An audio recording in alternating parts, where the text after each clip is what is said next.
దేవుని పరిశుద్ధమైన నామమునకు స్తోత్రములు. ఈ ఆదివారపు ఆరాధనకు కూడి వచ్చిన మీ అందరికీ ప్రభు పేరట నా హృదయపూర్వకమైన వందనాలు చెల్లిస్తున్నా. ప్రజలాడు హల్లెలూయా. చదవండి. ప్రకటన గ్రంథము 13వ అధ్యాయము 1-2 వచనాలు. మరియు 10 కొమ్ములను 7 తలలను గల ఒక క్రూర మృగము సముద్రములో నుండి పైకి వచ్చుట చూచితిని. దాని కొమ్ముల మీద 10 కిరీటములను, దాని తలల మీద దేవదూషణకరమైన పేర్లును ఉండెను. నేను చూసిన ఆ మృగము చిరుతపులిని పోలి ఉండెను. దాని పాదములు ఎలుగుబంటి పాదముల వంటివి. దాని నోరు సింహపు నోరు వంటిది. దానికి ఆ ఘట సర్పము తన బలమును తన సింహాసనమును గొప్ప అధికారమును ఇచ్చెను. చాలు. తల పగెత్తి నా వైపు చూస్తూ జాగ్రత్తగా నా మాటలు మీరు గమనించాలి. ఇక్కడ క్రూర మృగము అనే ఒక మాట మనం చదివాము. దానికి 10 కొమ్ములు ఉన్నాయంట, 7 తలలు ఉన్నాయంట. దీని కాళ్ళు ఎలుగుబంటు కాళ్ళులాగా ఉంటాయంట. దీనికి గొప్ప అధికారము ఇవ్వబడింది. ఈ 13వ అధ్యాయం అంతా కూడా ఈ క్రూర మృగం గురించి వ్రాయబడి ఉంటుంది. అసలు బైబిల్ మొత్తం మీద కూడా 13 అనేది ఆత్మ సంబంధమైన విషయం కొరకు వ్రాయబడలేదు. ఈ శరీర సంబంధమైన కార్యాల కొరకే 13 వ్రాయబడి ఉన్నది. 13 దరిద్రం. గుర్తుపెట్టుకోండి, ఈ సృష్టి మొత్తానికి ఆధారము బైబిల్. నువ్వు ఏదైనా చూడాలి అంటే బైబిల్లో నుండే చూడాలి. 13 అనేది అసలు కరెక్ట్ కాదు. ఈరోజు 13 వద్దు, 3 ముద్దు అనే సందేశాన్ని చెప్పాలని ఇక్కడ నిలబడి ఉన్నాను. 13 వద్దు అనుకుంటున్నాం కదా. మరి ఏంటి 13 అంటే, ఈ ప్రకటన గ్రంథంలో 13వ అధ్యాయం అంతా కూడా ఈ క్రూర మృగం గురించి వ్రాయబడి ఉన్నది. మరి ఈ క్రూర మృగము అంటే ఏంటి? అదే 13వ అధ్యాయము 18వ వచనం. బుద్ధిగలవాడు మృగము యొక్క సంఖ్యను లెక్కింపనిమ్ము.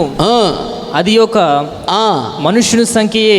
ఆ సంఖ్య 666. చాలు.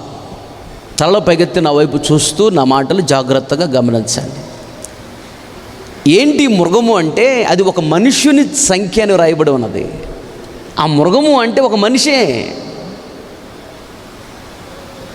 ఈ మనిషికి ఒక నంబర్ ఇచ్చారు. ఏంటది? 666. అది త్వరలో వేయబోతున్నారు. ఇప్పుడు వ్యాక్సిన్ వేస్తున్నారా? ఇప్పుడు వ్యాక్సిన్ వేసుకోవచ్చు. రాబోదు నెలలో వ్యాక్సిన్ వేసుకోకూడదు. వ్యాక్సిన్లో బియ్యపు గింజంత పరిమాణంలో ఉన్నటువంటి 666 నంబర్ ఉన్న చిప్పు బాడీలోకి ఎక్కిస్తారు.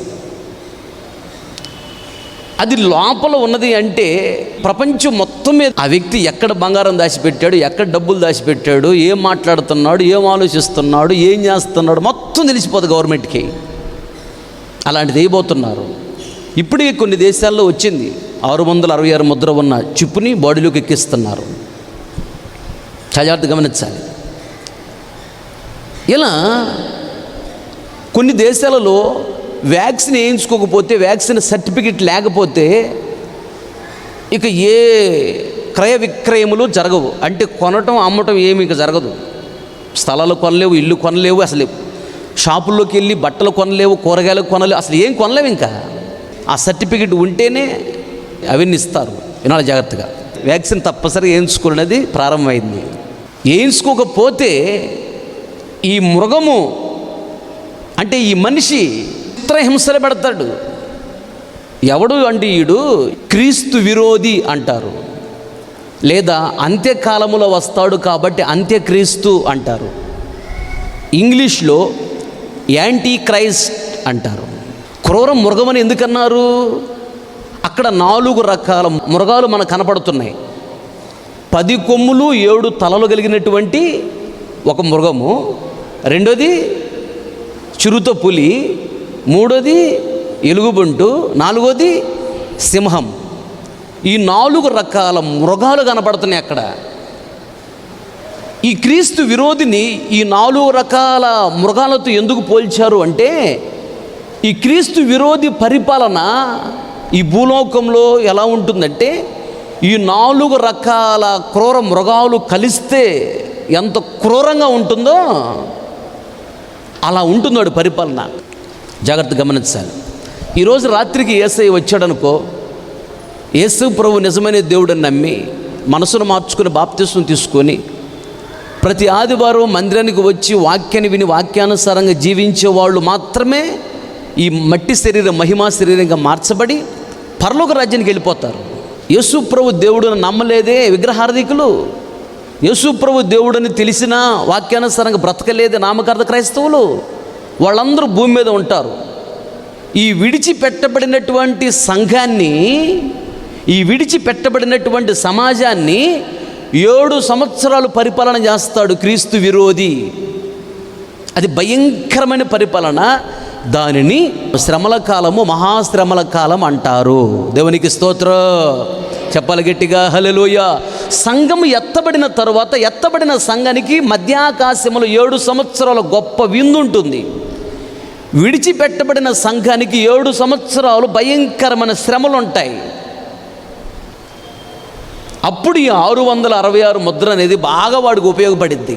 ఈ క్రీస్తు విరోధి 7 సంవత్సరాలు భయంకర పరిపాలన చేస్తాడు.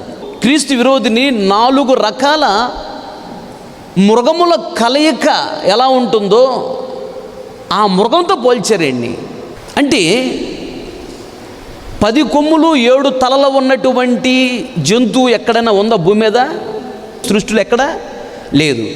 అంటే ఈ జంతువు ప్రకృతి విరుద్ధమైనది. అలాగే ఆ క్రీస్తు విరోధి అంత్యక్రీస్తు వాడు పరిపాలన ఎలా ఉంటుంది భూమి మీద 7 సంవత్సరాలు అంటే, విడిచిపెట్టబడిన సంఘానికి ప్రకృతి విరుద్ధమైన పరిపాలన ఉండేది. చిరుతపులిలాగా ఉంటాడంట వాడు. అంటే చిరుతపులి చాలా వేగంగా పరిగెత్తుంది, చిరుతపులి అంత స్పీడ్గా ఏ క్రూర మృగం పరిగెత్తలేదు. అలాగే 7 సంవత్సరములు వాడి పరిపాలన చిరుతపులిలాగా చాలా వేగంగా ఉంటుంది. నెక్స్ట్ ఎలుగుబంటిలా కాళ్ళు ఉంటాయి అంటే వాడికి. కాళ్ళు అంటే ప్రవర్తన. ఎలుగుబంటు తన పాదములతో తొక్కేస్తుంది. ఈ క్రీస్తు విరోధి కూడా ఎలుగుబంటులాగా 7 సంవత్సరాలు భయంకర చిత్రహింసలు పెడతాడు, తొక్కేస్తాడు, బాగా హింసిస్తాడు. 4వదిగా సింహము నోరు ఉంటుందంట ఆ క్రూర మృగానికి. సింహము తన నోటితో ఏం చేస్తుంది? చీల్చేస్తుంది. అలాగే ఈ క్రీస్తు విరోధి సింహం వలె 7 సంవత్సరాల శ్రమల కాలములు చీల్చేస్తాడు, ఎలుగుబంటులాగా తొక్కేస్తాడు, నలిపేస్తాడు, చిరుతపులులాగా వేగంగా స్పీడ్గా చేస్తాడు పరిపాలన.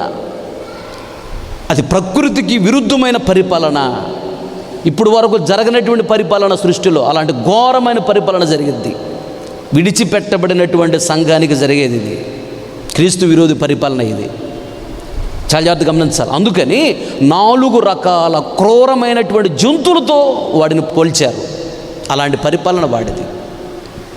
చాలా జాగ్రత్తగా గమనించాలి. అయితే ఈ క్రూర మృగము అన్నటువంటి వీడికి 10 కొమ్ములు 7 తలలు ఉన్నాయంట. కొమ్ము అంటే అధికారము. 10 కొమ్ముల మీద 10 కిరీటాలు ఉన్నాయంట. కిరీటం ఎవరుకుంటుంది? రాజుకి. అంటే 10 మంది రాజులు లేదా 10 రాజ్యాలు కలిసి ఈ క్రీస్తు విరోధిని ఎన్నుకుంటారు. అక్కడ నుంచి వాడు అన్ని దేశాలను కలుపుకుంటాడు, ప్రపంచమంతా ఒకే పరిపాలన చేస్తాడు. ఈ క్రీస్తు విరోధ పరిపాలనకు అనుకూలంగా మారుతుంది ఇప్పుడు ప్రపంచమంతా. 660 ముద్ర వ్యాక్సిన్ రూపాయలు వేయడానికి వస్తుంది రెడీగా. 1 వరల్డ్ గవర్నమెంట్ వస్తుంది. అంటే ఒకే పరిపాలన ఉంటుంది ప్రపంచమంతా, ఒకే కరెన్సీ, ఒకే భాష, ఒకే మతము. అప్పుడు ప్రపంచం అంతా ఉండే మతం ఏంటి? క్రీస్తు విరోధి మతము అంటే దేవదూషణ. యేసు ప్రభుని ద్వేషిస్తారు కానీ యేసు ప్రభుని ఎవరు ప్రేమించరు. వాటి తలల మీద ఏముందంటే దేవదూషణ అనే పేర్లు ఉన్నాయి, గమనించాలి. ఈ క్రూర మృగము అనే క్రీస్తు విరోధికి 10 కొమ్ములు అంటే 10 మంది రాజులు అధికారాన్ని ఇస్తారు. 7 తలలు అంటే 7 కొండల మీద కట్టబడినటువంటి పట్టణము రోమా పట్టణము. ఆ రోమా పట్టణములో ఉండి ఈడు పరిపాలన చేస్తాడు క్రీస్తు విరోధి. ఎక్కడి నుంచి వస్తాడంటే ఈడు సముద్రం నుండి వస్తున్నాడంట. సముద్రం అంటే ఏంటి? యెషయా గ్రంథము 57వ అధ్యాయం 20వ వచనం. భక్తిహీనులు కదులుచున్న సముద్రము వంటి వారు అది నిమ్మలింపనేరదు. చాలు. ఈ క్రూర మృగము లేదా క్రీస్తు విరోధి భక్తిహీనుల మధ్యలో నుంచి వస్తాడు. జాగ్రత్తగా వినాలి. సముద్రములో ఒకే రకపు చేపలు ఉండవు, రకరకాల జాతుల చేపలు ఉంటాయి. ఈ లోకములో కూడా రకరకాల భాషలు ఉన్నాయి, రకరకాల కులాలు ఉన్నాయి, రకరకాల మతాలు ఉన్నాయి, రకరకాల స్వభావాలు కలిగిన మనుషులు ఉన్నారు. అంటే రకరకాల జాతులు, వర్ణములు, వర్గములు, భేదములు, కులములు, ఈ మతములు, రకరకాల స్వభావములు కలిగినటువంటి మనుషులు ఉన్నటువంటి ఈ భూలోకము నుండే వాడు వస్తాడు. దేవునికి స్తోత్ర. మనస్సులో ఒక చోట రాసి పెట్టుకో, బైబిల్లో ఆధారాలు కూడా ఉన్నాయి. క్రీస్తు విరోధి చైనా నుండి వస్తాడు.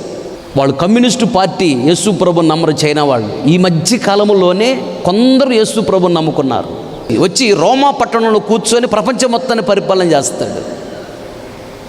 అప్పుడు వాడికి 666 ముద్ర ఉన్నటువంటి సిమ్ కార్డ్, అది బాగా ఉపయోగపడుద్ది, అందరిలో ఉంటుంది కాబట్టి. అప్పుడు జనాభా తక్కువ కావాలి. ఎక్కువ మంది జనాభా నుండి పరిపాలన చేయడం కష్టం కదా. తక్కువ జనాభా కావాలి. తక్కువ జనాభా కావటం కొరకు డీపాపులేషన్ చేస్తున్నారు. డీపాపులేషన్ అంటే జనాలను తగ్గించటం. ఇలా వైరస్లను పంపించి జనాలను తగ్గిస్తున్నారు.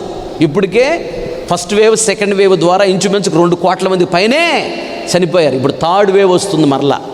అది చిన్నపిల్లల మీద ఎక్కువ ప్రభావం చూపుతుంది అంటున్నారు. ఇప్పటికే మహారాష్ట్ర వచ్చింది, ఆంధ్రాలో ఒక కేసు వచ్చేసింది. చాలా స్పీడ్గా ఉంటుందంట. వచ్చినటువంటి వ్యక్తి 2 రోజుల్లో చనిపోతారు. ఈ తెగుళ్ళని వస్తున్నాయంటే దేవుని రాకడకు సూచనలు. ఇవన్నీ దేవుడికి తెలియకుండా ఏమి రావు. ఇవన్నీ వస్తున్నాయంటే మనం ఏం చేయాలి? దేవుడు త్వరగా రానయ్యున్నాడు, వాకిలి దగ్గరే ఉన్నాడు అని గుర్తుపట్టి త్వరగా దేవుని రాజ్యము కొరకు మనం సిద్ధపడాలి. దేవునికి స్తోత్ర. ఈ 13 అంటేనే దరిద్రం. 13వ అధ్యాయం అంతా ఈ క్రూర మృగము క్రీస్తు విరోధి గురించి రాయబడి ఉంటుంది. ఈడు 13వ అధ్యాయంలో నుండి బయటకు వస్తున్నాడు, మనకు కనపడుతున్నాడా? అలాగే యేసు ప్రభు లోకంలో సేవ చేస్తున్న దినాలలో ఒకరోజు రాత్రి ఒక రొట్టెని విరిచి అక్కడున్న 12 మంది శిష్యులకి ఇచ్చాడు. ఇవ్వగానే ఇస్కరియోతు యోధా రొట్టె తీసుకొని తినగానే ఆ ఇస్కరియోతు యోధాలో కంటే ఏం ప్రవేశించిందంట? దెయ్యం ప్రవేశించిందంట. వెంటనే అతడు ఆ రాత్రి బయటికి వెళ్ళాడు అని రాయబడి ఉన్నది. ఆ చదవండి ఆ మాటలు. యోహాను సువార్త 13:30 వచనం. వాడు ఆ ముక్క పుచ్చుకొని వెంటనే బయటికి వెళ్ళెను. అప్పుడు రాత్రి వేళ. అది రాత్రి వేళ. చదివి గమనించండి. 13వ అధ్యాయం ప్రకటన గ్రంథములో నుండి క్రూర మృగము అనబడిన క్రీస్తు విరోధి బయటకు వస్తున్నాడు. ఇస్కరియోతు యోధా కూడా యేసు ప్రభువును అనుసరించేవాడా? యేసు ప్రభుకు విరోధా? యేసు ప్రభువును అమ్ముకోవాలని చూసేవాడు యేసు ప్రభు శిష్యుడు అవుతాడా? యేసు ప్రభుకి విరోధి, క్రీస్తు విరోధి ఈడు కూడా. అక్కడ క్రీస్తు విరోధి ప్రకటన గ్రంథం 13వ అధ్యాయం నుంచి బయటకు వస్తున్నాడు. ఇక్కడ క్రీస్తు విరోధి ఇస్కరియోతు యోధా యోహాను సువార్త 13వ అధ్యాయం నుండి బయటకు వస్తున్నాడు. చూడండి, ఇతను ఆశీర్వదించబడిన రొట్టె తీసుకున్నాడు, తిన్నాడు, బయటికి వెళ్ళిపోయాడంట. అలాగే ఉద్యోగమైన ఆశీర్వాదము వచ్చినా, కొందరికి వ్యాపారమైన ఆశీర్వాదం వచ్చిందా, ఇంకేదన్నా సంతోషకరమైనటువంటి ఆశీర్వాదం వచ్చిందా? ఆశీర్వాదం రాగానే పాపంలోకి వెళుతుంటారు. ఆశీర్వాదం వచ్చినప్పుడు బహు జాగ్రత్తగా ఉండాలి. చిన్నపిల్లలు బయట ఆడుకుంటే పిల్లల దగ్గర కుక్కలు వస్తాయా? రావు. బయట కూర్చొని ఆడుకుంటున్నారు, చిన్నపిల్లలకి అన్నం పెట్టు, కుక్కలు వస్తాయి రావా? వస్తాయి. అన్నం లేదు, కుక్కలు రాలా. పిల్లల దగ్గరికి అన్నం రాగానే కుక్కలు వచ్చేసింది. ఆశీర్వాదం నీ దగ్గర లేనప్పుడు సాతాను నీ దగ్గర పెద్దగా ఉండడు. నీ దగ్గరికి ఆశీర్వాదం వచ్చిన తర్వాత సాతాను వస్తాడు నీ ఆశీర్వాదం దొంగిలించటానికి. అందుకని బహు జాగ్రత్తగా నువ్వు కాపాడుకోవాలి. ఆశీర్వాదం వచ్చినప్పుడు దేవునిలో నుండి నువ్వు బయటికి వెళ్ళకూడదు, పరిశుద్ధతలో నుండి నువ్వు బయటికి వెళ్ళకూడదు, పాపంలోకి వెళ్ళకూడదు. నీకు ఆశీర్వాదం వచ్చినప్పుడు కృతజ్ఞత పెరగాలి. ఏ యోగ్యత లేని నన్ను దేవుడు ఇంతగా దీవించాడే, ఇంతగా గణపరిచాడు, ఇంతగా ఇచ్చించాడే అని నీకు కృతజ్ఞత దేవుని మీద పెరగాలి, అభిమానం పెరగాలి, ప్రేమ పెరగాలే. కానీ ఆశీర్వదించబడినప్పుడు లోకంలోకి పాపంలోకి వెళ్ళకూడదు.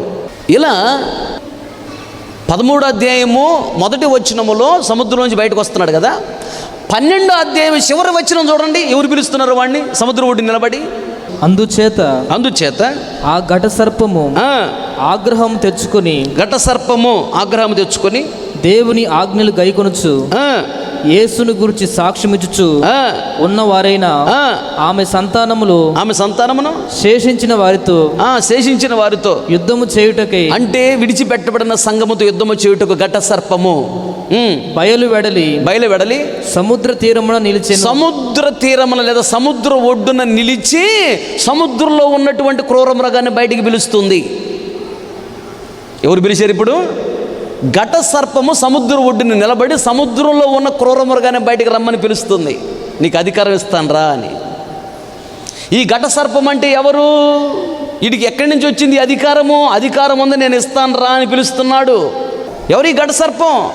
మొట్టమొదట ఆది కాండములో ఏదేను తోటలో ఆదాము అవ్వలను మోసం చేసింది ఎవరు? ఆది సర్పం. ఘట సర్పం అదే. వాడికి రకరకాల పేర్లు ఉన్నాయి, ఆది సర్పం, ఘట సర్పం అని. ఆదామును అవ్వను మోసం చేసింది ఆది కాండములో. మోసం చేసి దేవుడు ఆదామునకు ఇచ్చిన అధికారాన్ని ఆ ఘట సర్పం ఆ సాతానుగాడు తీసుకున్నాడు. వాడికి ఎక్కడి నుంచి వచ్చింది అధికారం అంటే ఆదాము దగ్గర నుంచి తీసుకున్నాడు అధికారము. ఈ సాతానుగాడు అంటాడు ఒకసారి యేసు ప్రభుతో, ఒక్క నిమిషంలో భూలోకములో అన్ని రాజ్యాల వైభవాన్ని చూపించి, ఇదంతా నా అధికారం, నా మహిమ, నువ్వు నాకు మొక్కినట్లయితే నీకు ఇస్తాను యేసు అని అడిగాడు సాతాను. అప్పుడు యేసు ఏమన్నాడు? నీ ప్రభువైన దేవునికే నువ్వు మొక్కాలని రాయబడి ఉన్నది కదా అన్నాడు. అని గద్దించాడు. సాతాను అక్కడి నుంచి వెళ్ళిపోయాడు. అయితే సముద్రం ఒడ్డు నిలబడి ఘట సర్పమని సాతానుగాడు సముద్రంలో ఉన్న క్రూర మృగమని క్రీస్తు విరోధిని బయటికి రమ్మని పిలుస్తున్నాడు. అధికారం ఇస్తారా అన్నాడు. బయటకు వచ్చాడు.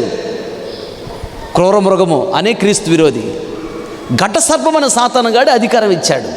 ఆ అధికారం ద్వారా 7 సంవత్సరాలు భూమి మీద పరిపాలన చేస్తాడు.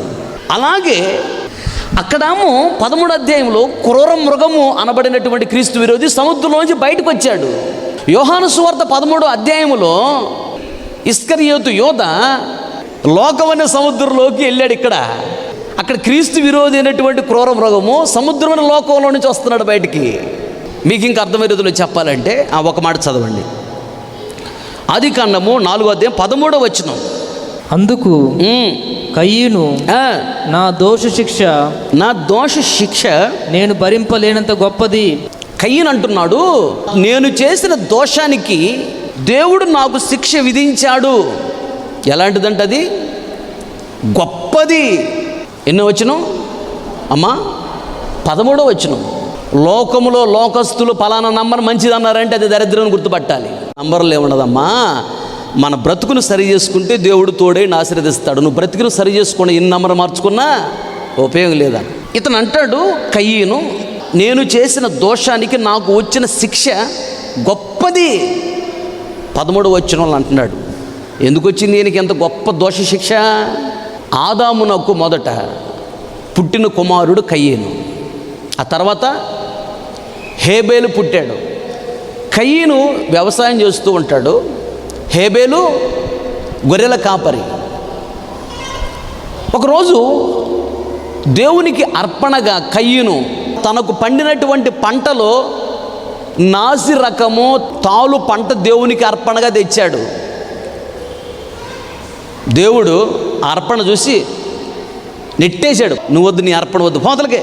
నేను పనికి మళ్ళీ దేవుడిని అనుకుంటున్నావా? నీకు ఇచ్చింది నేనే కదా, మంచి మంచి దాచిపెట్టుకొని పనికి మళ్ళీ నాకు తీసుకొచ్చిస్తా ఉంటావా అని కయ్యను నెట్టేశాడు. హేబేలు ఏం చేశాడో తెలుసా? గొర్రెల కాపరి కదా, తన గొర్రెలకు మొట్టమొదట పుట్టినటువంటి పొటేళ్ళు, వాటిలో కూడా బలమైన పొటేళ్ళు, బాగా కురువిన పొట్టేళ్ళు, శ్రేష్టమైన పొట్టేళ్ళను తీసుకుని వచ్చి దేవునికి అర్పణగా బలిచ్చాడంట. హేబేలు అర్పణ దేవుడు అంగీకరించాడు, హేబేలును ఆశీర్వదించాడు. చాలా జాగ్రత్తగా గమనించాలి. ఇది కయ్యను గమనించాడు. కయ్యను గమనించినప్పుడు ఈ కయ్యను ఏమని తీర్మానం చేసుకోవాలి? దేవుడు నా అర్పణ త్రోసివేశాడు, మా తమ్ముడు అర్పణ అంగీకరించాడు. నేను మా తమ్ముళ్ళలాగా బ్రతకాలి, మా తమ్ముళ్ళలాగా మంచి అర్పణ అర్పించి దేవుడి దగ్గర మంచి పేరు సంపాదించుకోవాలి అని అనుకోవట్లా. దేవుడు మా తమ్ముడిని ప్రేమిస్తున్నాడు, బాగా నన్ను ప్రేమించట్లా. నేను పనికిమాలిన పనులు చేస్తూనే ఉంటాను, ఏదో పనులు చేస్తూనే ఉంటాను, నేను కరెక్ట్గా బ్రతకను, కానీ దేవుడు నన్ను మాత్రం ప్రేమించాల్సిందే. నేను మాత్రం బతుకుని సరి చేసుకొని మా తమ్ముళ్ళకి మంచిగా నేను బ్రతకను, వాళ్ళకి నేను బ్రతికేది ఏంటి? నేను ఇట్నే ఉంటా, ఇట్లా ఏదో పనులు చేస్తా, పనికిమాలిన పనులు చేస్తూనే ఉంటా, నాటకాలు వేస్తూనే ఉంటా, విచ్చలబడి తిరుగుతూనే ఉంటా. నా తమ్ముడి కంటే ఎక్కువ దేవుడు నన్నే ప్రేమించాలి అని దేవుడి మీద కోపాన్ని రేపుకున్నాడంట కయ్యను. రెండోది, తమ్ముడి మీద మత్సరం విరిగిందంట. మత్సరం అంటే ఏంటి? వ్యసనం, కుళ్ళు. నా తమ్ముడిని ప్రేమిస్తున్నాడు, నన్ను ప్రేమించట్లా, కనుక తమ్ముడిని లేకుండా చేయాలి, తమ్ముడిని చంపేసేయాలి. దేవుడి మీద కోపం వచ్చింది, తన లోపల తమ్ముడి మీద మత్సరము వ్యసనం కలిగింది. ఎప్పుడు చంపుదామా తమ్ముడిని అని చెడ్డ ఆలోచన కలిగి ఉన్నాడు కయ్యను. ఒకరోజు పొలంలో గొర్రెలను కాస్తూ ఉంటే కయ్యను అక్కడికి వెళ్ళాడు. తమ్ముడు ఏంటి సంగతులని మాట్లాడాడు. చాటున అలా పెట్టుకుని వెళ్ళాడు ఆయుధం. తమ్ముడు తల మీద కొట్టి తమ్ముడిని చంపేశాడు, నరహత్య చేశాడు. చంపేసిన తర్వాత ఆ రక్తము భూమిలో నుండి దేవునికి మొరపెడుతుంది. అప్పుడు దేవుడు అంటాడు, కయ్యను మీ తమ్ముడు ఎక్కడా అని అడిగాడు. అడిగితే అతను ఏం చెప్తున్నాడు తెలుసు సమాధానం? మా తమ్ముడికి నేనేమన్నా కావలివాడనా? ఎవరితో మాట్లాడుతున్నాడు? దేవునితో. దీనిని అహంకారము, దీనిని గర్వము అంటారు.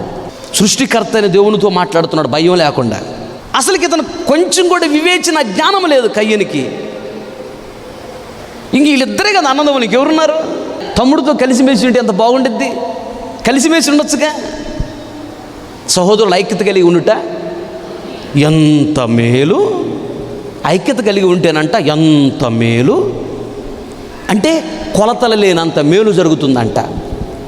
ఐక్యత లేకుండా కొట్టుకుంటూ తిట్టుకుంటూ ఉంటే ఏం జరిగిద్దంట? ఎంత కీడు. ఐక్యత కలిగి ఉంటేనేమో ఎంతో మేలు జరిగిద్దంట. ఐక్యత లేకుండా ఊరికి తిట్టుకుంటూ కొట్టుకుంటూ ఉంటే ఏం జరిగిద్దంట? ఎంతో కీడు జరిగిద్దంట.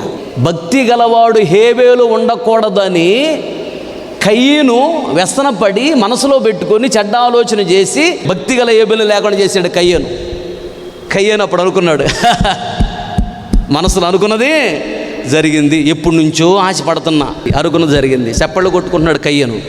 దేవుడు అన్నాడు, ఎక్కడైతే హేబేలు లేకుండా చేసావో అక్కడే నువ్వు నాశనం అయిపోతావు, జాగ్రత్త అన్నాడు. దేవుని వాక్యం ఎప్పుడు నిరర్ధకం కాదు. జరిగిందేంటి తెలుసా? కయ్యను కాసేపు చప్పట్లు కొట్టుకున్నాడు, అమ్మయ్య మా తమ్ముడు చంపేసి కదా, ఇక దేవుడు నన్నే ప్రేమిస్తాడు, ఇక అంత రాజ్యం అంతా మందే, ఇక తిప్పొచ్చు అనుకుంటా ఉన్నాడు. వెంటనే దేవుడు అన్నాడు, ఏంద్ర నువ్వు తిప్పేది? భక్తి గలవాడిని లేకుండా చేసే కాబట్టి నువ్వు నాశనం అయిపోతావు, జాగ్రత్త అన్నాడు. అంతే. అప్పుడు వచ్చింది ఆ శాపం. అక్కడ బబులోని పరిపాలన చేస్తే నెబుకద్నెజరు వచ్చి ఇశ్రాయేలును కొట్టి తీసుకుని వెళ్ళాడు. అప్పుడు తూరు రాజు చప్పట్లు కొట్టాడంట, యెరూషలేము నాశనం అయిపోయింది అన్నాడంట. అప్పుడు దేవుడు ఏమన్నాడు తెలుసా? నా పిల్లలు ఇశ్రాయేలు తప్పు చేస్తే నేను కొడతా, సరి చేస్తా, మళ్ళీ దగ్గరికి తీసుకుంటా. అసలు నువ్వెవడు నవ్వటానికి, సంతోషించటానికి? నా పిల్లలకి కీడు జరిగిందంటే నువ్వు సంతోషిస్తావా, నవ్వుతావా? ఏ తూరు రాజా, నీకు తీర్పు తీరుస్తున్నాను అన్నాడు. దెబ్బకి రాజ్యం పతనం అయిపోయింది. తూరు రాజు నాశనం అయిపోయాడు. దేవుని బిడ్డలు ఎప్పుడైనా కన్నీళ్ళ మధ్యలో దుఃఖాల్లో ఉన్నారా? సంతోషించగాక చప్పట్లు కొట్టి, అది భయంకరమైన శాపం. వాక్యం తెలియకపోతే చెప్తున్నప్పుడు వాక్యం విని సరి చేసుకోండి. 13వ వచనములో అంటాడు కయ్యూను, నేను చేసిన దోషానికి, నేను చేసిన పాపానికి వచ్చిన శిక్ష, అబ్బో గొప్ప శిక్ష. ఎందుకు వచ్చింది? మనస్సులో తన సహోదరుడి మీద మత్సరపడ్డాడు. ఒకటి, దేవుడి మీద కోపపడ్డాడు. 3వది దురాలోచన చేశాడు తమ్ముడు చంపాలని. 4వది తమ్ముడు చంపాడు, నరహత్య చేశాడు. 5వది దేవుడికి ఎదురు మాట్లాడుతున్నాడు. 6వది తమ్ముడిని చంపుకుంటే ఎట్లా, నాకు వాడు, వాడికి నేను, ఇంకెవరున్నారు? ఎన్ననుకున్న, తిట్టుకున్న, కొట్టుకున్న రక్త సంబంధి కదా, వాడికి ప్రేమ ఉండిద్ది. బయటోడికి ఎందుకు ప్రేమ ఉండిద్ది? బయటోడికి ఉండిద్దా? అన్నదమ్ములు తిట్టుకుంటూ కొట్టుకుంటూ ఉంటారు. బయటోడు చేదున్న తమ్ముడిని కొడుతుంటే అన్న చూస్తూ ఉంటాడా? ఒప్పుకోడు.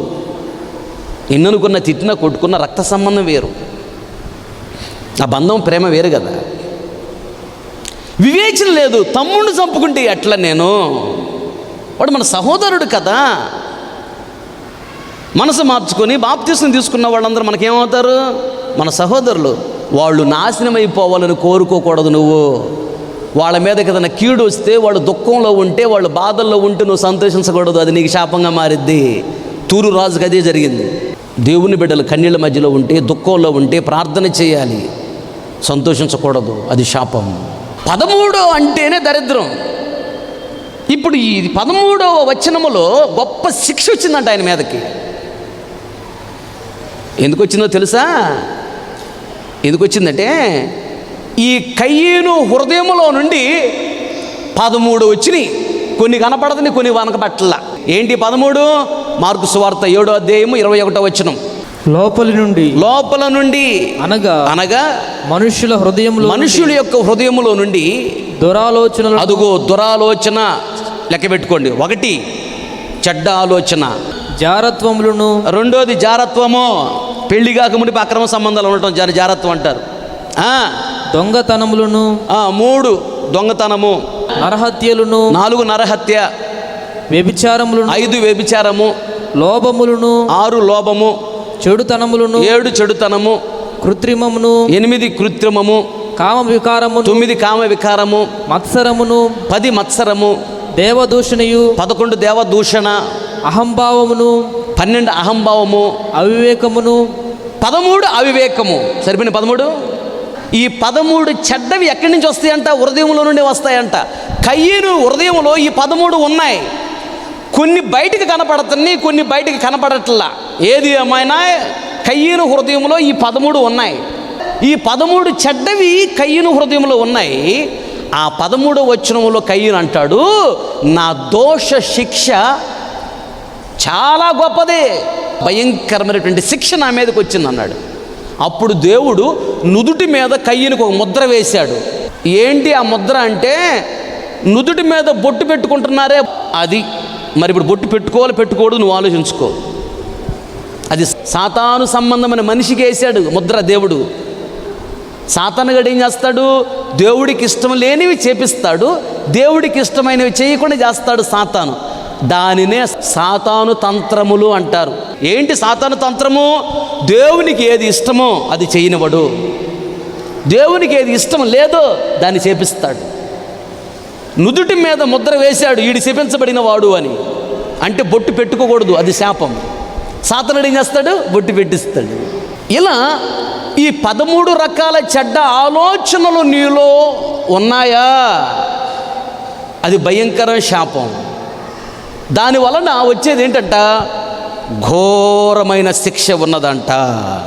ఎందుకంటే కయ్యూను హృదయంలో నుండి 13 వచ్చినాయి అంట చెడ్డవి.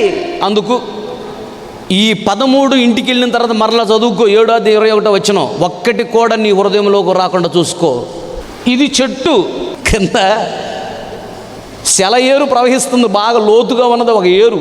పైన కొమ్మ ఇట్లా వెళ్ళింది చెట్టు మీద. ఆ కొమ్మ మీద కూర్చొని ఈ కొమ్మ నరుక్కుంటున్నాడు. ఆడపడతాడు వీడు. వీడికి వివేచన జ్ఞానం లేదని అర్థం. నీకు ఇంకా అర్థమేటోడు చెప్తా. ఒక అతనంట ఒక ఓనర్ దగ్గర ఉద్యోగం చేయడానికి వెళ్ళాడంట. ఓనర్ దగ్గర ఉద్యోగం చేయడానికి వెళ్ళేటప్పుడు వాళ్ళ ఇంట్లో చిన్న పిల్లోడు ఉంటే వాడిని కూడా తీసుకెళ్ళాడంట స్కూలు సెలవని. అప్పుడు ఈ పిల్లోడిని ఇతను కొట్టాడు, పెట్ట నలిగేశాడు. ఎందుకంటే పిల్లలు ఓరేకుండా ఏదో ఒకటి చేస్తుంటారుగా, పిచ్చి పిచ్చి పనులను పనికి మళ్ళీ పనులు చేస్తుంటారు, తెలియదు పాపం వాళ్ళకి, చిన్నపిల్ల కదా. ఆ ఓనరు వాళ్ళ అమ్మ చూసి అంటుంది, అయ్యా ఎందుకయ్యా చిన్నపిల్లోడిని ఆ విధంగా కొడుతున్నావు నువ్వు అని అడిగింది. అప్పుడు ఈయన ఏమంటున్నాడు తెలుసా, నా ఇష్టం, నా కొడుకుని నేను కొట్టుకుంటాను, నువ్వెవరు అడగటానికి. అర్థమవుతుందా? ఎవరితో అన్నాడు ఈ మాట? ఓనర్ వాళ్ళ అమ్మతో అన్నాడు. వాళ్ళమ్మ సరేలా అంది, ఓనర్గా చెప్పింది. ఆ పిల్లని ఊరే కొడుతున్నాడు, ఎందుకు కొడుతున్నావు అంటే, నువ్వెవరు నాకు చెప్పటం నా ఇష్టం అన్నాడయ్యా. అలాంటి గర్విష్ఠుని నువ్వు ఎట్టబెట్టుకున్నావయ్యా అని వాళ్ళ అమ్మ చెప్పింది ఓనర్కి.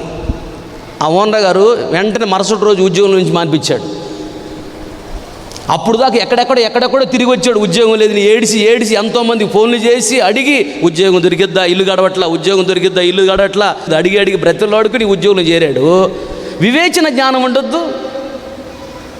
ఎవరి గురించి మాట్లాడుతున్నావు, ఎవరితో మాట్లాడుతున్నావు అనేది వివేచన జ్ఞానం ఉండదు. చెట్టు కొమ్మ మీద ఉండి కొమ్మ నరుక్కుంటే ఆడబడతాడు, కింద పడిపోతాడు, ఎవరిలో పడతాడు, చస్తారు. వీరిని అవివేకులు అంటారు, వివేచన లేనివారు అంటారు. వివేచన జ్ఞానం అనేది చాలా ప్రాముఖ్యమైనది. ఒక ఓనర్ దగ్గర ఉద్యోగానికి వెళ్ళావు, ఆ ఓనర్ గురించి నువ్వు చెడ్డగా మాట్లాడొచ్చా? ఎక్కడ మాట్లాడిన ఓనర్కి తెలుస్తాయి. ఒక ఓనర్ దగ్గర ఉద్యోగానికి వెళ్ళినప్పుడు ఓనర్ గారి తల్లి నువ్వు అనొచ్చా? ఓనర్ గారి తండ్రి నువ్వు అనొచ్చా? ఓనర్ గారి నుంచి నీ చెడ్డగా మాట్లాడొచ్చా? ఉద్యోగం ఉండిద్దా? ఉండదు. తింటానే లేకుండా పోద్ది. అంటే కథ 4 ఏళ్ళు నోట్లోకి పోతున్నాయి కదా, అది కూడా లేకుండా చేసుకోవటం అన్నమాట. అది ఎంత జాగ్రత్తగా ఉండాలి. అమ్మో, ఈ విధంగా తిట్టుకుంటూ కొట్టుకుంటూ ఉంటే ఈ ఓనర్ ఎక్కడి నుంచి పంపిస్తాడేమో, తర్వాత మన బ్రతికేంటి ఆలోచించుకోవద్దు. వివేచన జ్ఞానం ఉండొద్దు. ఒక ఓనర్ దగ్గర ఉన్నప్పుడు బహు జాగ్రత్తగా బ్రతకాలి. అలాగే భర్త ఎప్పుడు భార్యతో నా పిల్లలు నా ఇష్టం, నువ్వెవరు నా చెప్పడానికి అనకూడదు. అనొచ్చా? అనకూడదు. ఎందుకని? భార్య లేకుండానే పురుషుడు కంటాడు పిల్లల్ని, కనలేడు. భార్య నా పిల్లలు నా ఇష్టం అని భర్తతో అనకూడదు. భర్త లేకుండా భార్య పిల్లలు కనిద్దా? అత్తగారితో కూడా నా పిల్లలు నేను కొట్టుకుంటా నా ఇష్టం అని నువ్వు అనకూడదు కోడలుగా నీవు. ఎందుకు? నీ భర్త ఎవరు? మీ అత్తగారి కొడుకే కదా. మీ అత్త లేకపోతే నీకు భర్త లేడు, నీ భర్త లేకపోతే నువ్వు లేవు, నువ్వు లేకపోతే నీ పిల్లలు ఎవడున్నారు? నీ భర్తలో నుంచే భార్యగా నువ్వు వచ్చావు. నీ భర్త ఎక్కడి నుంచి వచ్చాడు? మీ అత్తలో నుండే వచ్చాడు. అనొచ్చా ఆ మాట? ఇది వివేచన జ్ఞానం లేనటువంటి వాళ్ళు ఎలా ఉంటారు. ఈ 13 చెడ్డవి ఏ ఒక్కటి నీలో ఉన్నా పరలోక రాజ్యంలో ప్రవేశించలేవు, జాగ్రత్త. త్వరగా దేవుడు రానయ్యున్నాడు కనుక 13 అంటేనే దరిద్రం, 13 అంటేనే శాపం. ఆ 13 నీ హృదయంలో ఏ ఒక్కటి ఉన్నా అది నీ దేవుడి రాజ్యానికి వెళ్ళకుండా చేసిద్ది. అందుకని ప్రతిరోజు చదువు. మార్కు సువార్త 7వ అధ్యాయము 21వ వచనం చూసి, ఇవన్నీ నాలో ఏమైనా ఉన్నాయా, ఇవన్నీ నాలో ఏమీ లేకుండా నన్ను కాపాడయ్యా, ఏమైనా ఉంటే తీసేయి ప్రభు అని ప్రభుని అడిగి బ్రతిలాడుకో. ప్రజలాడు హల్లెలూయా. దేవుడు త్వరగా రానయ్యున్నాడు. 13 మనకు వద్దు. ఎందుకు 13 వద్దు? ఆ 13లో ఏ శాపం ఉందో నేను చెప్తున్నా. ఇంకొక మాట, ఆదికాండము 4వ అధ్యాయము 5, 8, 9 వచనాలు ఉంటాయి. ఆ మాట, కయ్యూనును అతని అర్పణను ఆయన లక్ష్య పెట్టలేదు కాబట్టి కయ్యూనుకు మిక్కిలి కోపం వచ్చి అతడు తన ముఖము చిన్నబుచ్చుకొనగా యెహోవా కయ్యూనుతో, నీకు కోపమేలా, ముఖము చిన్నబుచ్చుకుని ఉన్నావేమి, నీవు సత్క్రియ చేసిన ఎడల తలనెత్తుకొనవా. దేవునికి స్తోత్రం, హల్లెలూయా. 5వ వచనం 1, తర్వాత 8వ వచనం. కయ్యూను తన తమ్ముడైన హేబేలుతో మాట్లాడెను.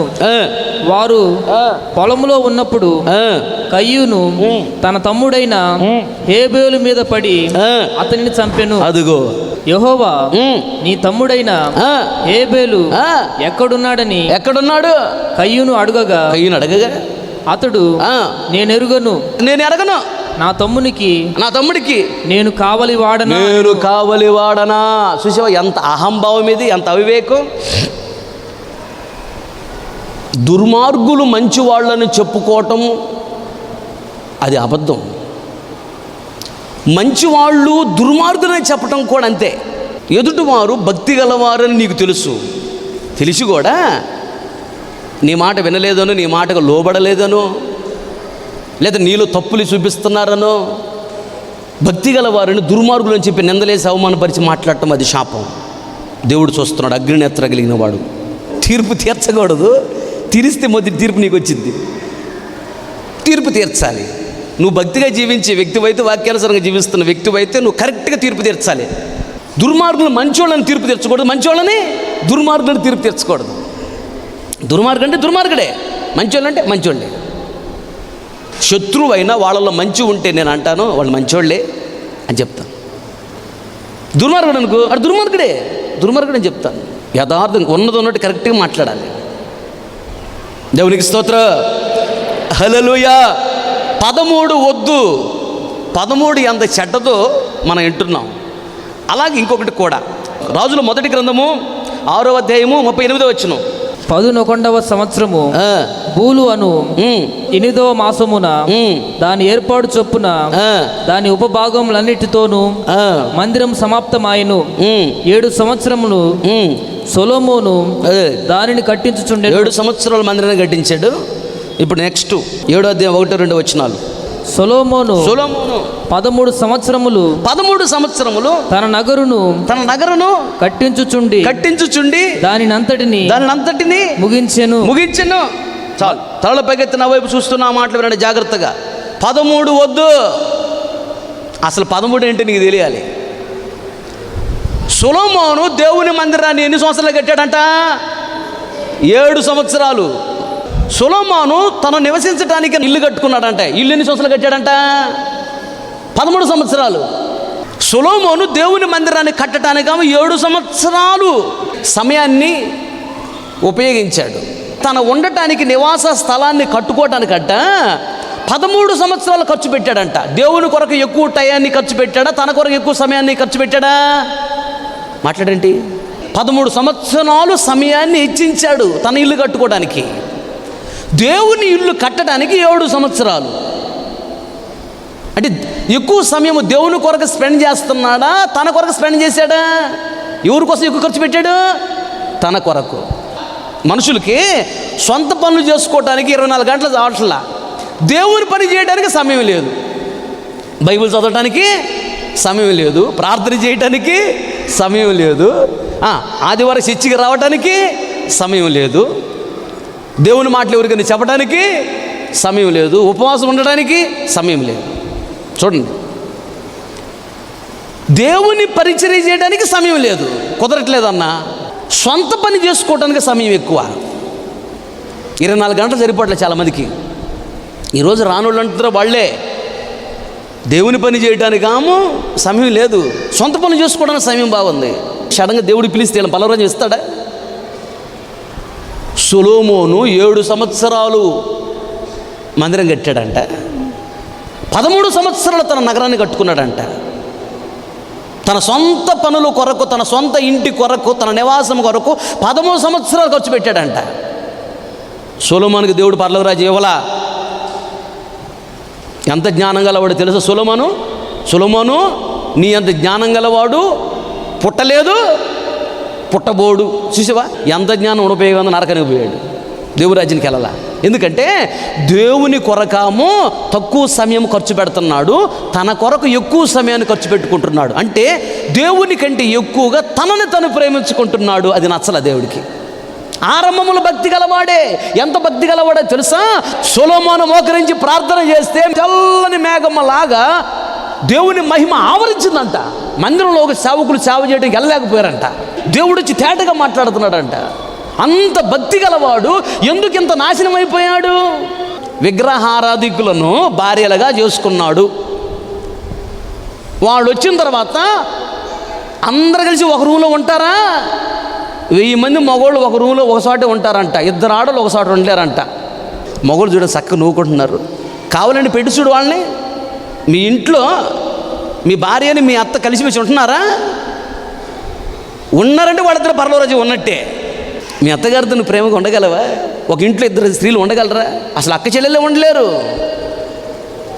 1000 మంది మగవాళ్ళు ఒక చోట ఉండగలరంట గొడవలు లేకుండా, ఇద్దరు ఆడలు ఒక చోట ఉండలేరంట. చూడు మరి, విగ్రహారాధన చేస్తున్న వాళ్ళ పిల్లల్ని చేసుకున్నాడు సొలొమోను. ఐగుప్తు వెళ్ళి ఫరో రాజు యొక్క కుమార్తెను కూడా చేసుకొచ్చుకున్నాడంట, పచ్చి విగ్రహారాధికురాలు చేసుకున్నాడా. వీళ్ళందరూ ఒకసారి పెడితే ఊరుకుంటారా? సొలొమోనుకి ఎన్ని సిమ్ కార్డులు తెలుసా? సిమ్ కార్డులు అంటే తెలీదా? బ్యాలెన్స్ చేస్తేనే ఇన్కమింగ్ అవుట్ గోయింగ్ వెళ్ళిద్ది, బ్యాలెన్స్ అయిపోతే పనిచేయదు సిమ్ కార్డు. అలాగే డబ్బులు ఇస్తేనే భార్య మాటినది, లేకపోతే మాటినదు. సిమ్ కార్డు అంటే భార్య. డబ్బులు ఇస్తేనే కరెక్ట్గా తీసుకొచ్చి ప్లేట్లో అన్నం, లేకపోతే ప్లేటు చేతి దగ్గరికి రాదు, ప్లేటుకి రెక్కలు వస్తాయి. ఇస్త్రేటివే దిక్కుమలను చేసుకున్నా, చేతకలను చేసుకున్నా, ఈ కాపురం నేను చేయలేరు, నా వల్ల కాదు, నేను వెళ్ళిపోతా, కదిలితే నేను వెళ్ళిపోతా, నేను ఏడగలు ఇచ్చేస్తా. కొందరైతే ఆడపిల్లలు ఎంతోమందిని చూసి పెళ్ళొద్దు అంటున్నారంట. మగోళ్ళు అందరూ దుర్మార్గులు ఉండరు, ఆడవాళ్ళు అందరూ దుర్మార్గులు ఉండరు. మంచోళ్ళు ఆడవాళ్ళు ఉంటారు, మంచోళ్ళు మగోళ్ళు ఉంటారు. అయితే ప్రార్థన చేసుకో, మంచి గుణము కలిగినటువంటి భర్త రావాలి, చక్కదనం కాదు.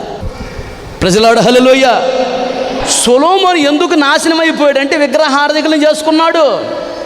అందుకు యాకోబు కూడా రాహేలు కోసం 14 సంవత్సరాలు జీతానికి ఉన్నాడంట. చక్కనిదే రాహేలు, కానీ ఎవరంట రాహేలు దొంగది. చక్కదనం ముఖ్యమా గుణం ముఖ్యమా? గుణం ముఖ్యం. పరలోక రాజ్యం ఇచ్చేది చక్కదనానికి కాదు, దేనికి ఇస్తాడు దేవుడు? మంచి గుణానికి ఇస్తాడు. మంచి గుణమనే అందం నీకు ఉండాలి. దేవుడు చూసేది పై అందం కాదు, లోపల ఉన్న అంతరంగిక అందాన్ని దేవుడు చూస్తాడు. సొలొమోను విగ్రహారాధికుల భార్యలను చేసుకున్నాడు. ఎంతమంది చేసుకున్నాడో తెలుసా? 1000 మంది భార్యలు సొలొమోనుకి. మరి నువ్వు ఒక్కదాని అమ్మాయి చేసుకోలేకపోతే ఇంకొద్దామని తీసుకొస్తానుగాక. సొలొమోనుకి పరలోక రాజ్యం లేదు. ఇది చక్కగా నవ్వుకుంటున్నారు చూడు, తక్కువలు కాదు. ఒక ముసలాయన్ని అడిగాడంట, ఇగా ముసలాడా పెళ్లి చేసుకుంటావా అని అన్నప్పుడు, నాకు ఎందుకే ఈ వయసులో అనాలిగా ముసలోడు అనరు.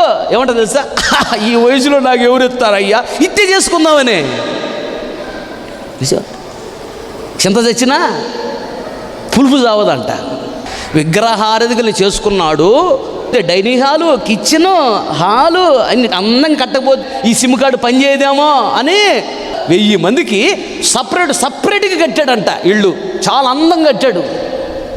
13 సంవత్సరాలు పట్టింది. వాళ్ళు ఏం చేశారు తెలుసా? అంత అందంగా కట్టినా ఈ కదిలితే అలుగుతున్నారు, నేను వెళ్ళిపోతాను. సొలొమోనుడి, అమ్మ ఎందుకమ్మా, ఇల్లు బాగానే కట్టించాను కదా, నీకు అన్ని బాగానే చూసుకుంటున్నాను, మంచి బట్టలు కుట్టిస్తున్నాను కదా, మంచిగానే చూసుకోండి, ఇన్ని చేస్తాను, కదిలితే ఇంటికి వెళ్తాను అంటావు ఏందమ్మా? సరేలే, 1000 మందిలో ఒకటి పోతే ఏమైందిలే, మిగిలిన ఉంటారు అనుకోవట్లా.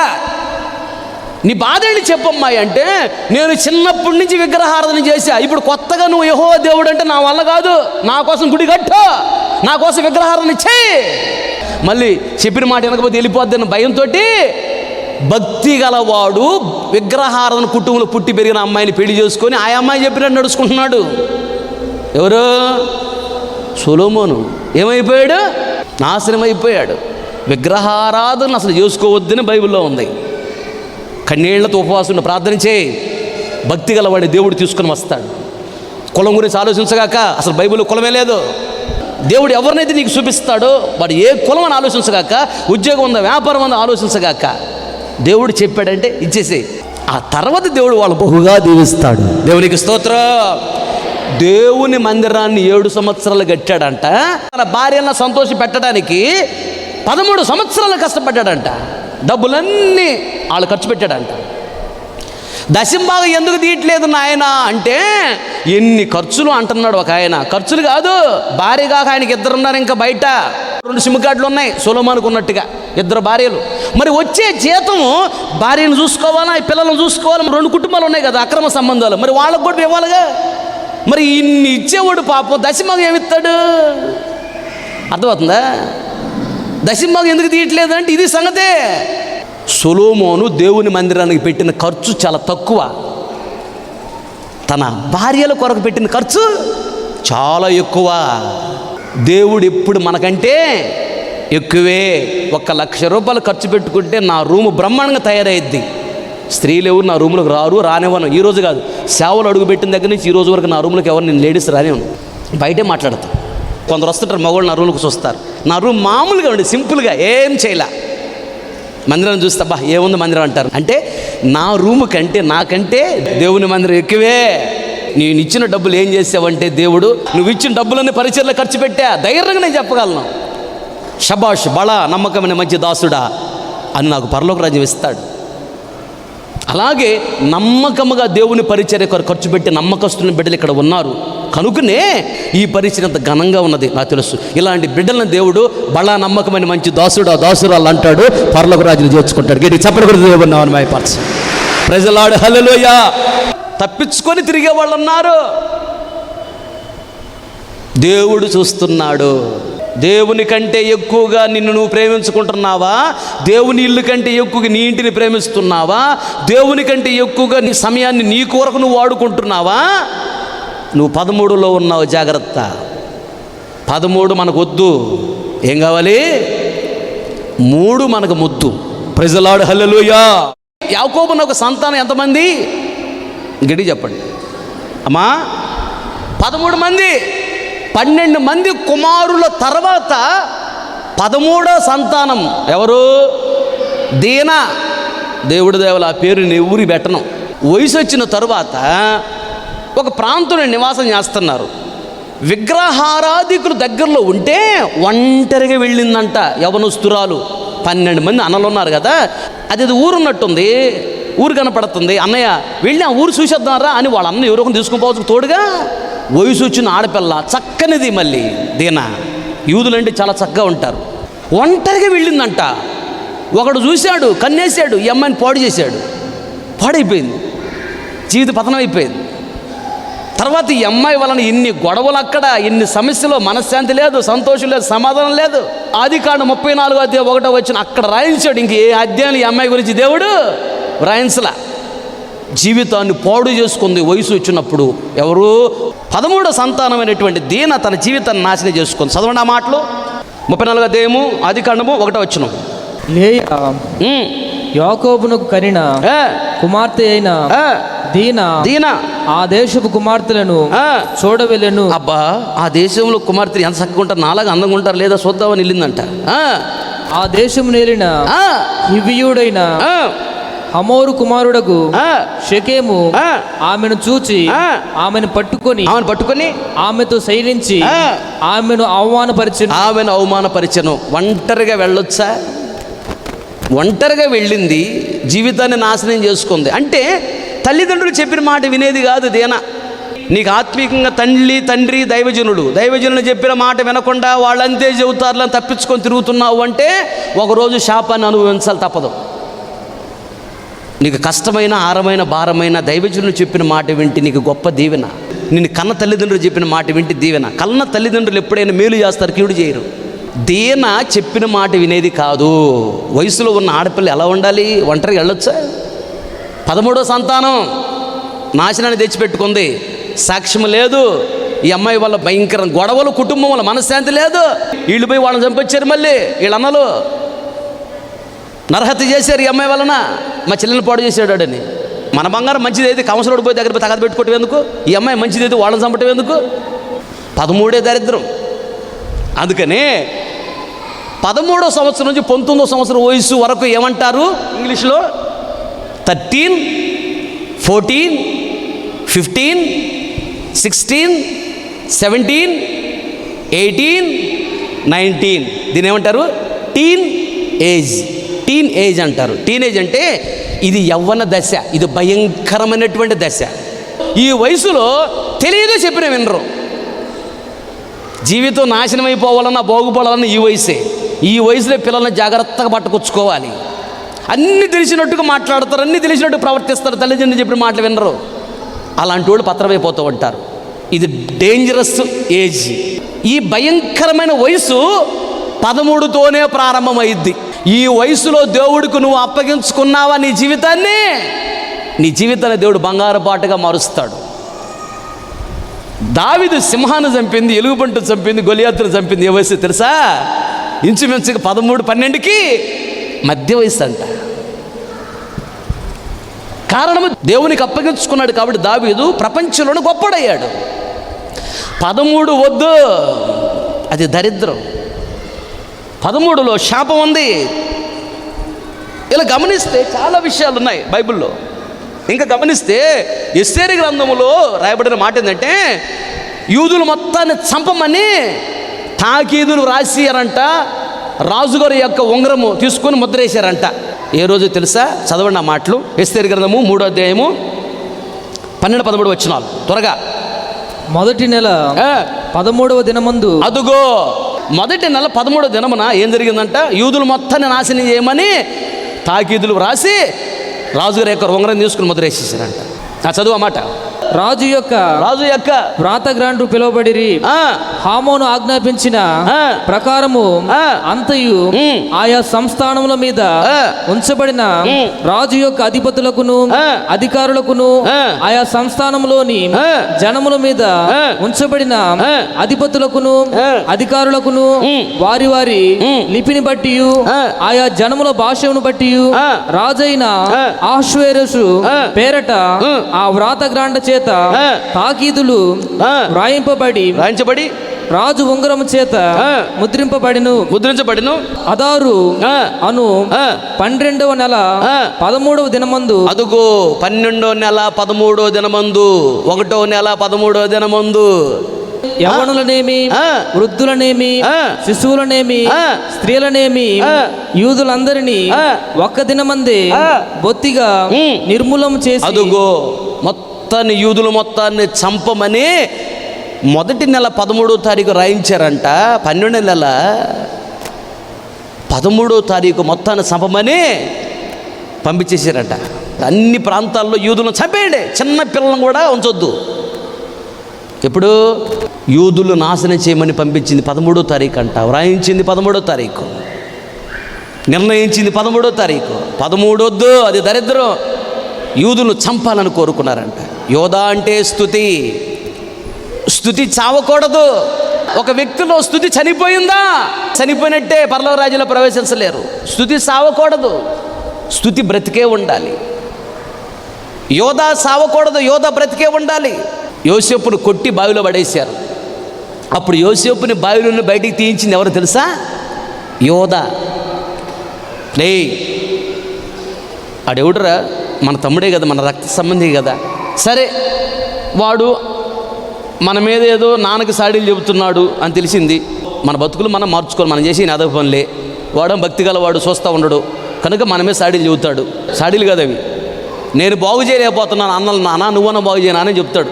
మరి వాడు అడ్డం అంటున్నారు కదా, వాడు చెబుతున్నాడు మన మీద. అందుకని ఓ పని చేద్దాం, వాడిని బావిలో పడే చంపితెట్ల శాపం. అందుకని వాడిని తీసి ఐగుప్తు దేశానికి అమ్మేద్దాం. అందుకు మిద్దీనీళ్ళు వస్తున్నారు చూడు, వాళ్ళకి అమ్మేద్దాం. వాడు బతికే ఉంటాడు, చంపటం ఎందుకు అని చెప్పి యోసేపును బావిలో నుండి బయటికి తీయించింది యోధా. యోధా చంపాడా బ్రతికించాడా? యోధా బ్రతికిస్తాడు, చంపడు. యోధా అంటే స్తుతి. అందుకని యేసయ్య పాపంలో చచ్చిపోతున్న వాళ్ళందరూ బ్రతికించి పరలోక రాజ్యం తీసుకెళ్ళాలని యేసయ్య ఏ గోత్రంలో పుట్టాడట? యోధా గోత్రము. దేవునికి స్తోత్రం. యోధా బ్రతికిస్తాడు. యోధా గోత్రం నుంచి వచ్చే యేసయ్య కూడా బ్రతికిస్తాడు.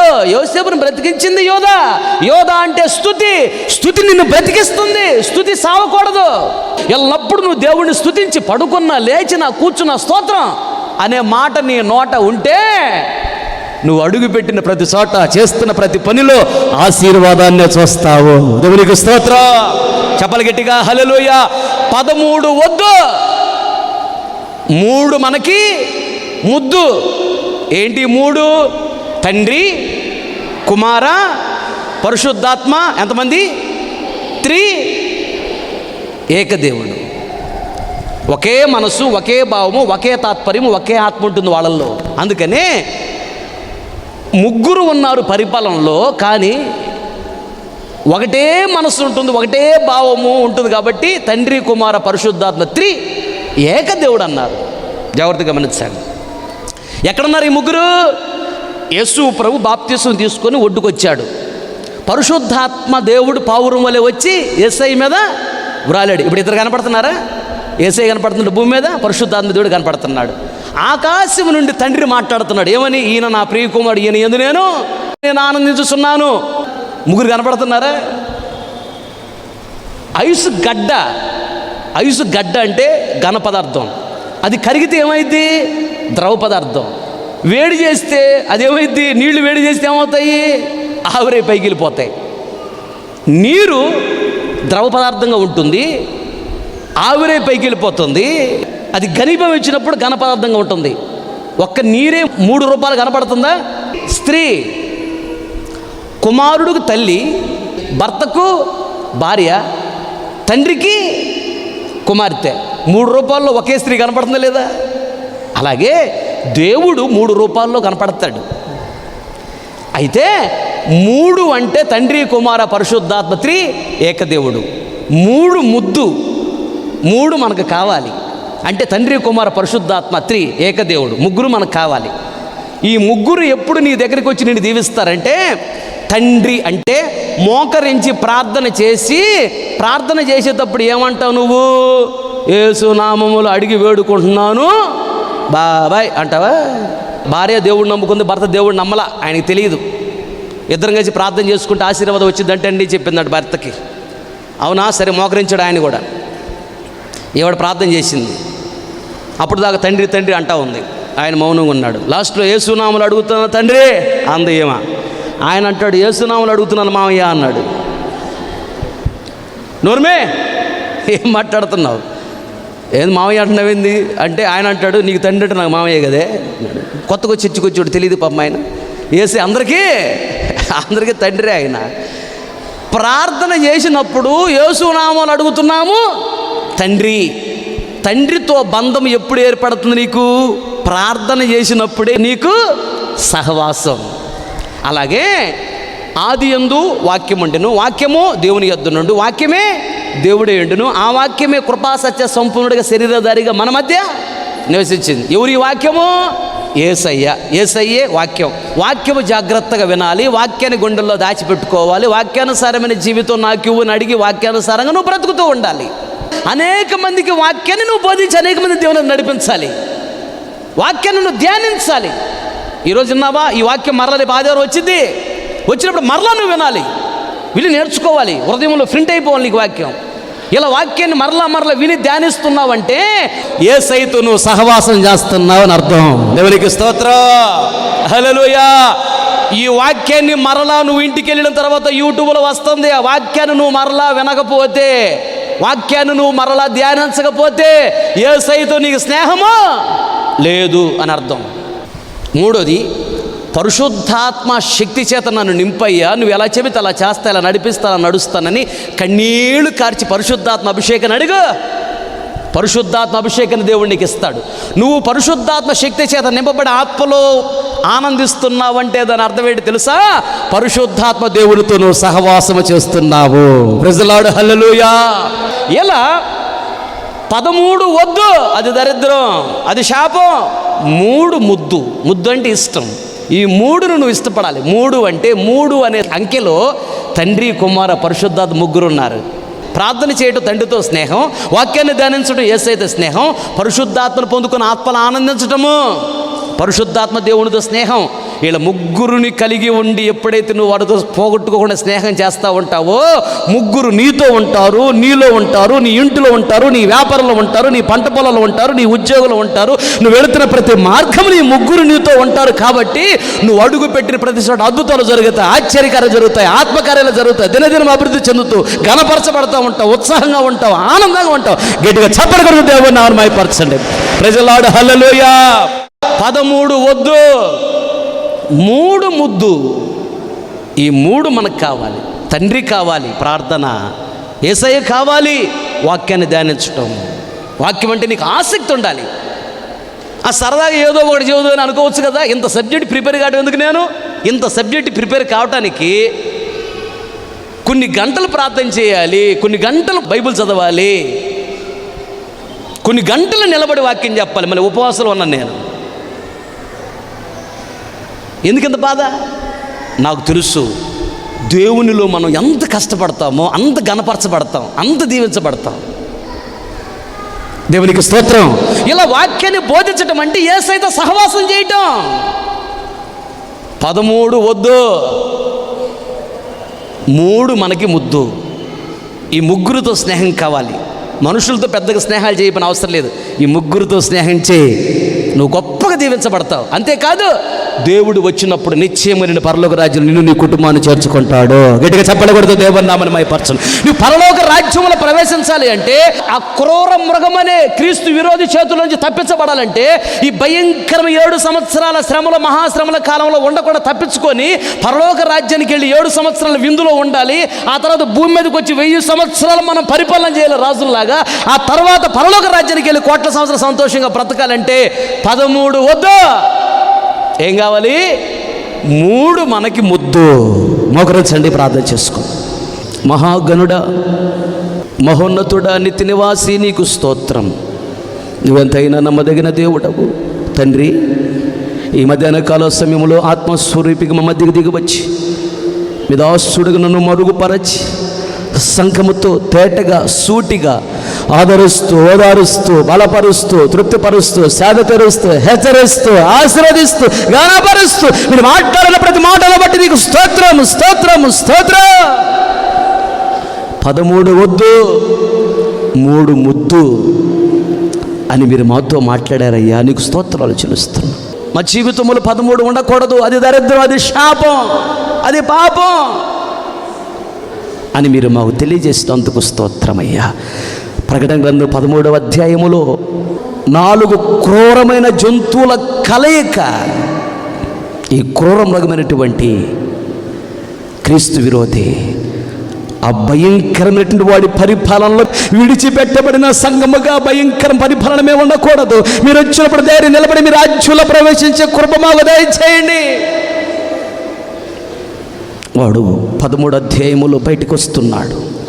యోహాను సువార్త 13వ అధ్యాయములో దేవుని విడిచిపెట్టి బయటికి వెళుతున్నాడు, పాపములోకి వెళుతున్నాడు. ఇస్కరియోతు యోధ లాంటి జీవితం మాకొద్దు. అలాగే కయ్యని జీవితాన్ని మా ముందుంచి మాట్లాడారు. 4వ అధ్యాయము 13వ వచనములో నా మీదకి వచ్చిన దోష శిక్ష గొప్పది అంటున్నాడు. కారణము తన హృదయములో 13 రకాల పాపాలు ఉన్నాయి. ఆ 13 రకాల పాపాల వలనే అతని దోష శిక్ష గొప్పగా ఉన్నది. అతను శపించబడిన వాడని రాజ్యంలో ప్రవేశించలేదని. కనుక 13 రకాల పాపములు మా హృదయంలో ఉండకూడదు. ఆ 13 మాకు వద్దు. అలాగే 7 సంవత్సరాలని మందిరాన్ని కట్టాడు సొలొమోను.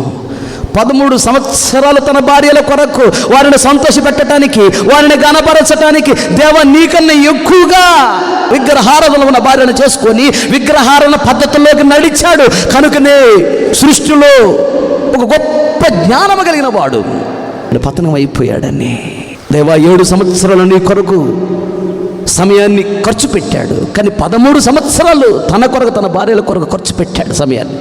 దేవా నీకంటే ఎక్కువగా తన కొరకు, తన భార్యల కొరకు ఎక్కువగా ధనాన్ని వ్యయపరిచాడు, ఖర్చు పెట్టాడని. నీకంటే ఎక్కువగా దేన్ని ఎవరిని ప్రేమించకూడదని, నీకంటే ఎక్కువగా దేనిని ఎవరిని ప్రేమించినా, నీకంటే ఎక్కువ సమయము వేరే వాటి కొరకు కేటాయించిన సొలొమోను వల్లే 13ని ప్రేమిస్తున్నారని మీరు మాతో మాట్లాడారయ్యా, నీకు స్తోత్రమయ్యా. అలాగే ప్రభు దీన జీవితాన్ని మా ముందు వచ్చి మాట్లాడారు. 13 సంతానమైన దీన పాడైపోయిందని, 13 సంతానమైన దీన అపకీర్తి తీసుకొచ్చి పెట్టిందని, తండ్రికి తలవంపులు తీసుకొచ్చిందని, తండ్రిని కన్నీళ్ళు పెట్టించింది, తండ్రిని దుఃఖపరిచింది, దేవ నీకు అవమానం తీసుకొచ్చిందని, ఆ దీనలాగా ఉండకూడదని, యవ్వన వయసు వచ్చినప్పుడు దీన అలా చేసిందని, ఈ టీన్ ఏజ్, ఈ యవ్వన దశ 13వ సంవత్సరంలో ప్రారంభించబడుతుంది. కనుక 13 నుంచి 19 వరకు చేసేటువంటి పనులు వారికి తెలియదు, చెప్పిన వినరని. అలాంటి పరిస్థితులు వెళ్ళకూడదు, చెప్పిన మాట విని అలా నడుచుకోవాలని. భయంకరమైనటువంటి టీనేజ్ దానిని నుండి నీ బిడ్డలను కాపాడండి అయ్యా, తప్పించండి అయ్యా, విడిపించండి అయ్యా. టీనేజ్లో పిల్లలు చాలామంది పాపలు పడిపోయి తన జీవితం నాశనం చేసుకుంటున్నారు. అలా మీ బిడ్డలకు జరగకూడదు. సంఘంలో విశ్వాసుల జీవితంలో, పిల్లల జీవితంలో జరగకూడదయ్యా. ఆ 13 దూరమగునుగాక. 13 వద్దు. 13లో భయంకర శాపమందులు చెప్పారు. 3 ముద్దని చెప్పారయ్యా. అనగా 1 తండ్రి ఎల్లప్పుడూ నీకు ప్రార్థన చేస్తూ నీతో సహవాసం చేసేవారుగా ఉండాలని అలాగే వాక్యాన్ని చదువుతూ, వాక్యాన్ని వింటూ, వాక్యాన్ని గుండెలో దాచుకుంటూ, వాక్యానుసారంగా బ్రతుకుతూ, వాక్యాన్ని అనేక మందికి బోధిస్తూ, వాక్యమైన యేసయ్య నీతో సహవాసం చేసేవారుగా ఉండాలని కన్నీళ్లతో ప్రార్థన చేసి పరిశుద్ధాత్మ శక్తిని పొందుకుని ఆత్మలో హర్షిస్తూ, ప్రహర్షిస్తూ, గొంతులు వేస్తూ, ఆనందిస్తూ, పరిశుద్ధాత్మ దేవా నీతో సహవాసం చేయాలని, అప్పుడే సిద్ధపరచబడతామని, అప్పుడే గణపరచబడతామని, హెచ్చరించబడతామని, ఆశీర్వదించబడతామని, దేవాని రాజ్యంలో ప్రవేశిస్తామని, ఆ భయంకరమైనటువంటి సాతాన ప్రభుత్వం నుంచి తప్పించుకుంటామని. తండ్రి, కుమార, పరిశుద్ధాత్మ ఈ ముగ్గురిని ముద్దు పెట్టుకునే వారుగా మేము ఉండాలని, మీరంటే ఇష్టపడేవారుగా ఉండాలని అయ్యా మీరు మాతో మాట్లాడారు. అవును ప్రభు, 13 మాకు వద్దు, 3 మాకు ముద్దు. తండ్రి, కుమార, పరిశుద్ధాత్మ త్రియేక దేవ మీరే మాకు ముద్దు. ఈ హద్దుల్లో మమ్మల్ని పెంచండి. ఇలా దీవెన్సులు అడుగుతున్నా. బయలుదేరి వెళుతున్నారు మీ పిల్లలు. మీ సన్నిధి సముఖాన తోడుగొంచడు సకల క్షేమగా మేము చేర్చి నీ ఘనమైన నామానికి మాత్రమే మహిమ తెచ్చుకోనమని యేసయ్య పరిశుద్ధమైన నామములు అడిగి పొంది నామ తండ్రి, ఆమేన్. తండ్రి అయిన దేవుని ప్రేమ, కుమారుడైన యేసుక్రీస్తు వారి కృప, పరిశుద్ధాత్మని అన్యోన్య సహవాసం సన్నిధి సముఖం చేరిన మనకును ప్రపంచంలో సకల కోటి పరిశుద్ధులందరికను మరి ముఖ్యంగా వాక్యం విని తీర్మానం చేసుకుని ప్రతి ఒక్కరు దృష్టి ఉంచి ఆశీర్వదించి అంతవరకు దేవుడు నడిపించునుగాక. ఆమేన్. హల్లెలూయా, హల్లెలూయా. మీ అందరికీ నా హృదయపూర్వక వందనాలు చెల్లిస్తున్నాను.